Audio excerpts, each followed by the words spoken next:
In the 19th century, a serendipitous event occurred in America, leading to the accidental discovery of potato chips. It took place at the Moon's Lake House restaurant in the Saratoga Springs region of New York. Customers requested thinly sliced and fried potato slices. However, the chef of the day, George Crumb, took this request to an extreme by cutting the potatoes exceptionally thin and frying them, not expecting the customers to be impressed.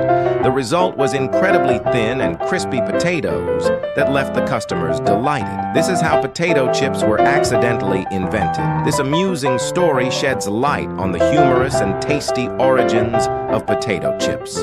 Don't forget to subscribe and follow.